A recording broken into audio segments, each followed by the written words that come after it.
Why reconciliation fails, and how to do it right. Why do so many people try to reconcile, but still end up hurting each other again? They forgive, but nothing changes. They talk, but nothing heals. They reconnect, but the same patterns return.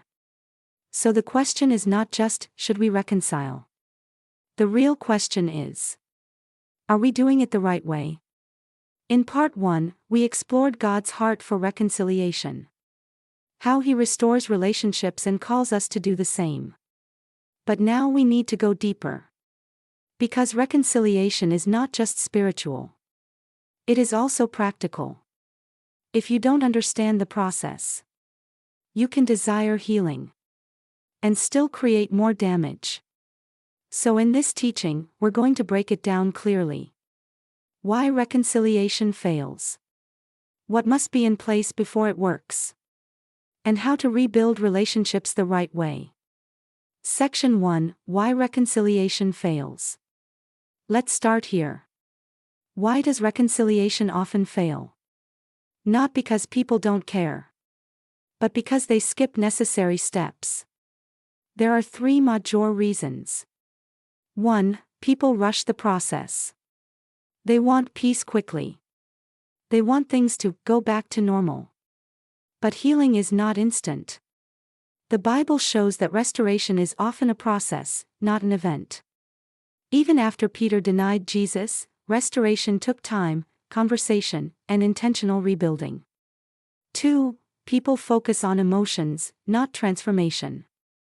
They say, I feel better now. But feelings are not proof of change.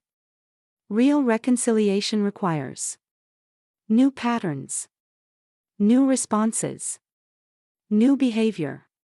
Without that, the same conflict returns in a different form. 3. People avoid truth. They want peace without honesty. But peace without truth is fragile. Proverbs teaches that truth and love must work together. If truth is missing, reconciliation becomes superficial. Section 2, The Foundation of True Reconciliation. Before reconciliation can work, 3 foundations must be in place. Foundation 1, Clarity. You must understand what actually happened. What caused the damage? What needs to change? Without clarity, you are trying to fix something you don't fully understand. Foundation 2, Ownership. Each person must take responsibility for their part. Not partial responsibility. Not defensive explanations. But clear ownership. This is what Scripture teaches in passages like James 5 verse 16, confession opens the door for healing. Foundation 3, Alignment with truth. Reconciliation must be built on what is right, not just what is comfortable.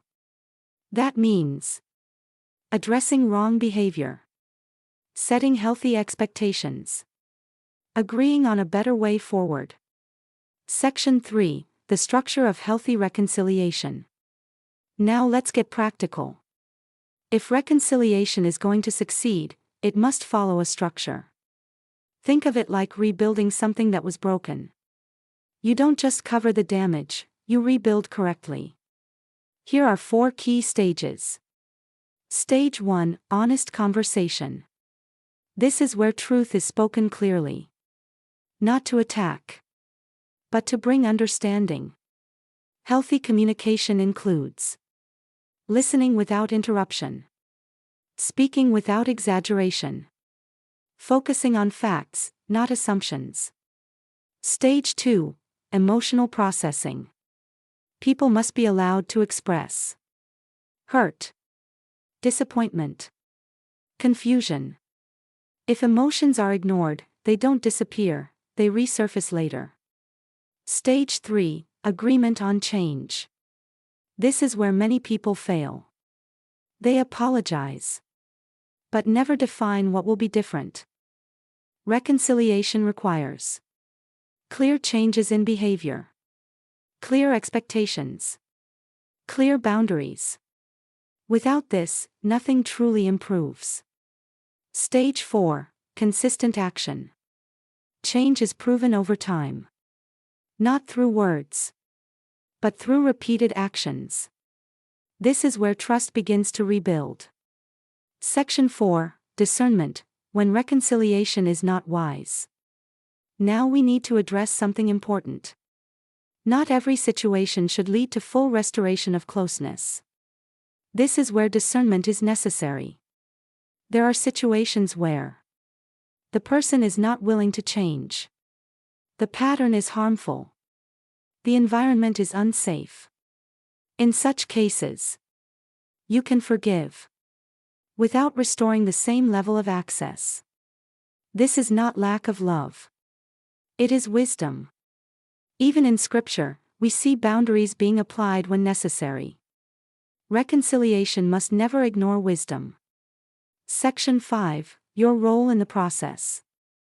Now bring this back to you. What is your responsibility? Romans 12 verse 18 gives a clear principle. As far as it depends on you, live at peace with everyone.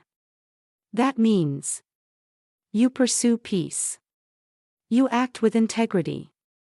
You respond with maturity. But you do not control the outcome. Your role is to act rightly, to communicate honestly, to walk in wisdom. Reconciliation is powerful, but only when it is done correctly. It is not about pretending nothing happened. It is about rebuilding something better, stronger, healthier, more aligned with truth. So here raise the question. What relationship in your life needs not just healing, but proper rebuilding? Take one step today. Not a rushed step. Not an emotional reaction. But a wise, intentional step. Because when reconciliation is done right, it doesn't just restore what was lost. It creates something stronger than before.